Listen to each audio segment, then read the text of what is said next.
Buntag sa tanan.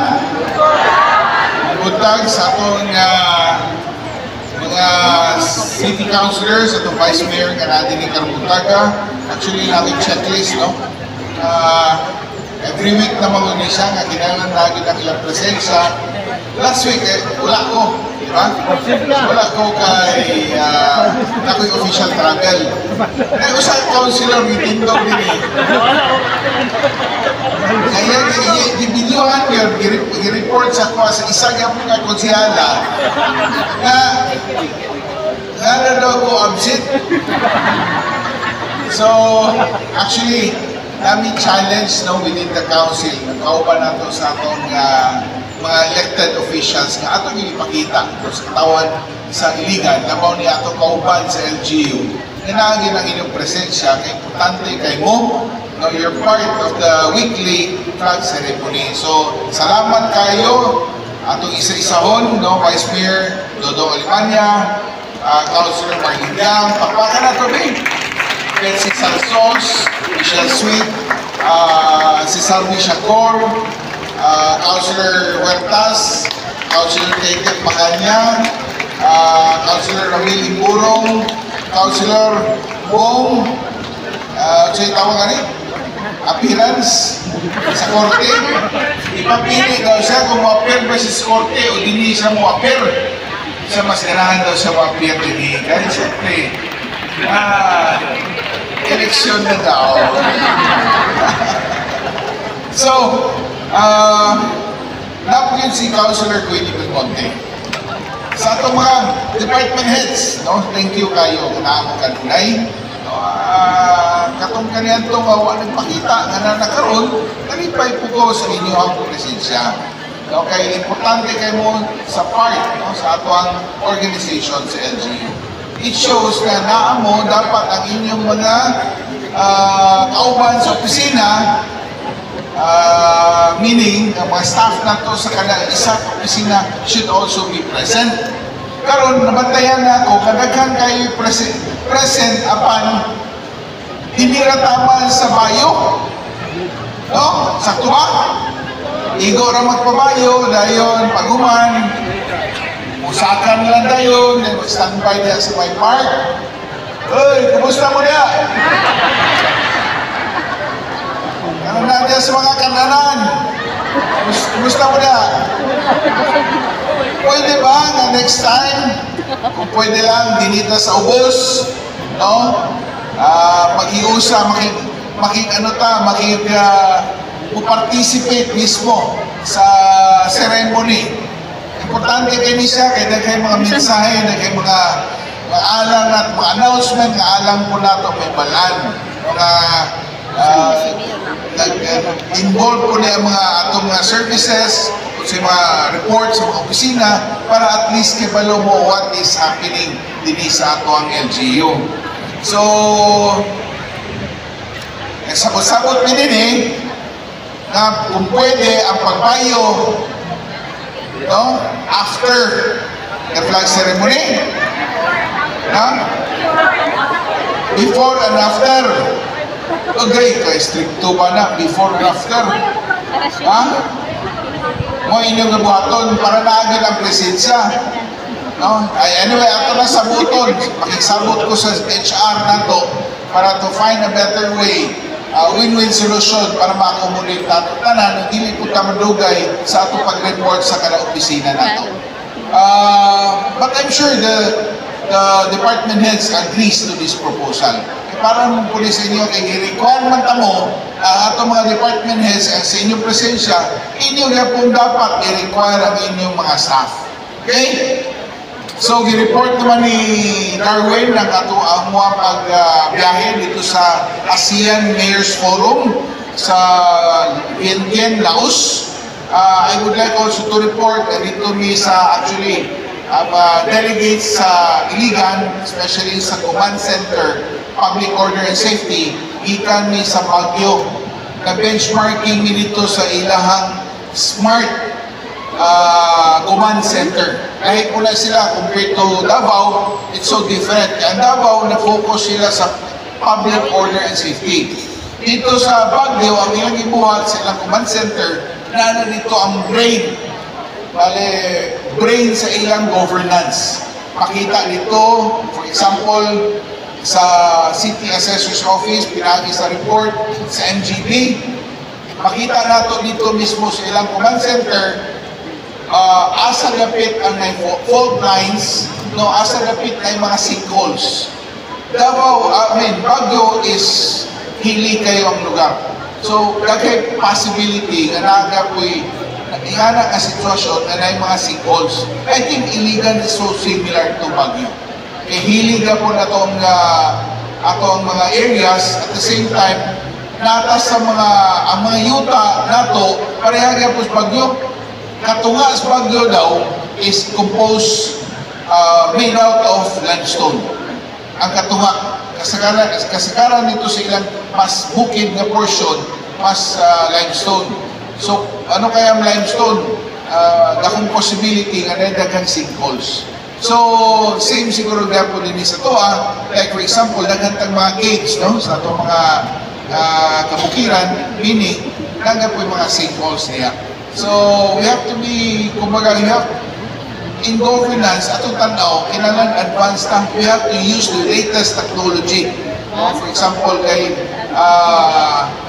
daghay advantages, no? Lisod kay elaborate karon kay medyo taas-taas ni siya na experience ang nakita o definitely makatabang din sa atong syudad sa Iligan.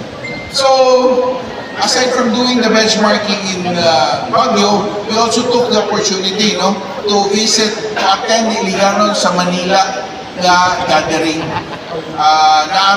Na dito sa Darwin, nakita kami dito, at the same time, kauban ako ang city director sa atong kapulisan, ang atong command center ng manager na si Colonel Mutya, no, then kauban ko na ako si Chris Macpayan, ang atong deputy diya sa command center. Nakita nato, we were properly entertained by Mayor Benjing Magalong. At the same time, i-guide po rin, i-explain po rin sakto sa mga kung sa pinagi sa yung staff, kung sa yung mga advantages ng silang smart command center.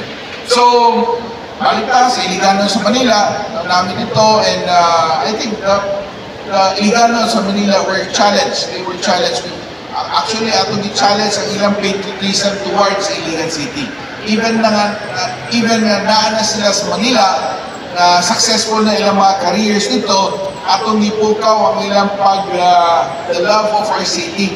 No? Hopefully, no, na-encourage sila nga mas mo-participate sila, na mas mutabang sila din sa atong syudad. So, ano yung mga activities na to last week, and then, well, pag-abot nato din sa Iligan, attend ka sa pagkanaog, and makaingon grabe ka kabibo, no? Na activity.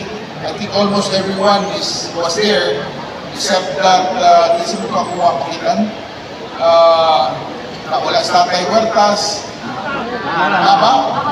Kasi wala as day. Iti pa kanya mo wala. No? Eh, naglisod na siya lakaw. No? Naglisod na siya lakaw. Sana, napiang na pati. Piang.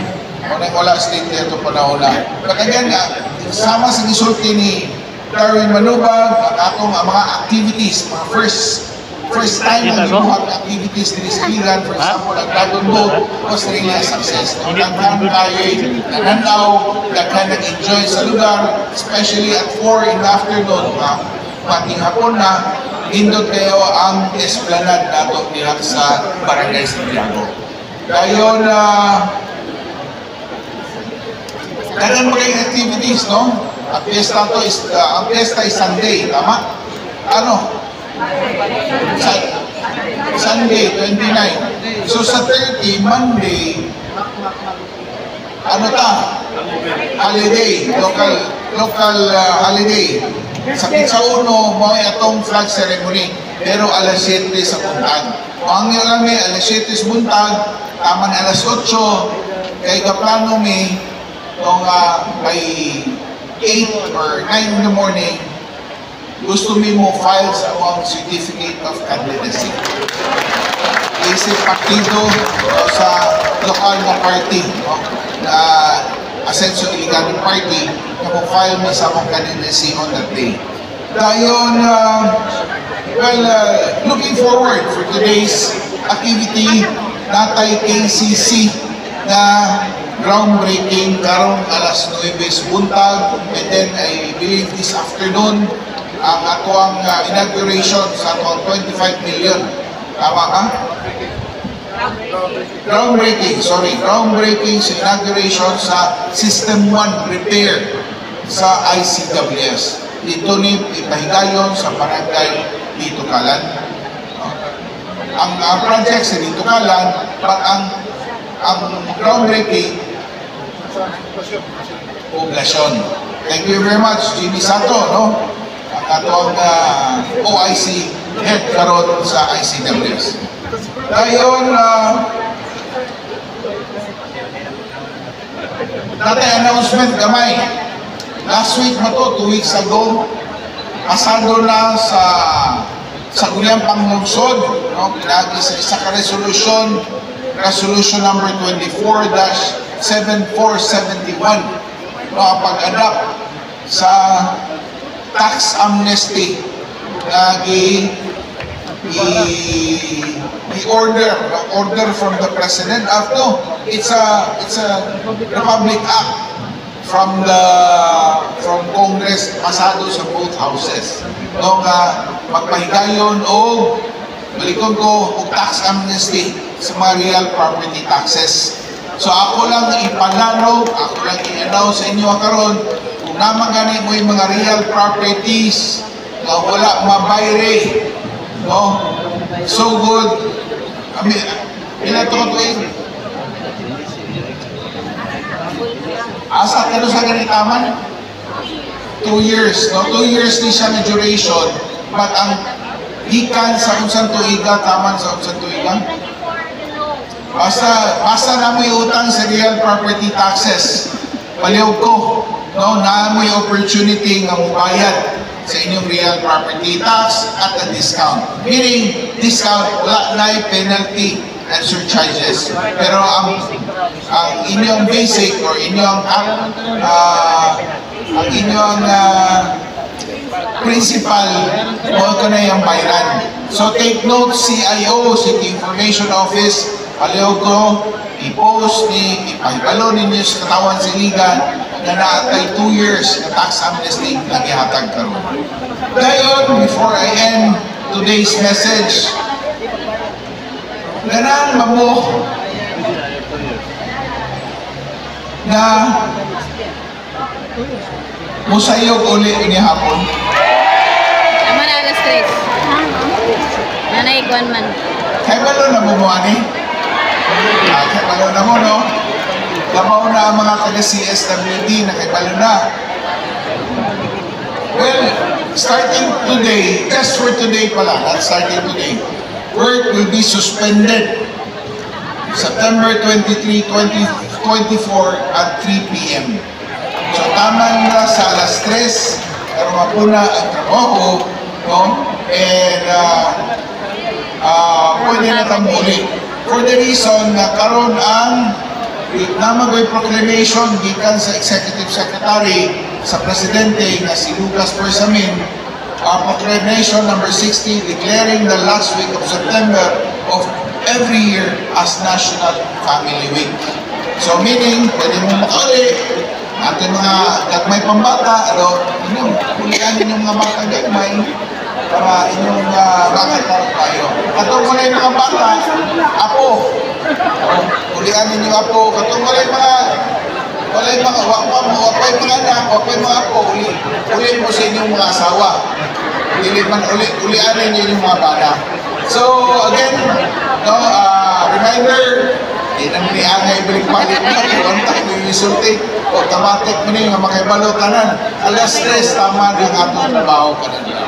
So, ginagutason, it's already almost 9:15. Salamat kasi ng presensya, Karmadawa, Maynbuntag, Asenso, Iligan.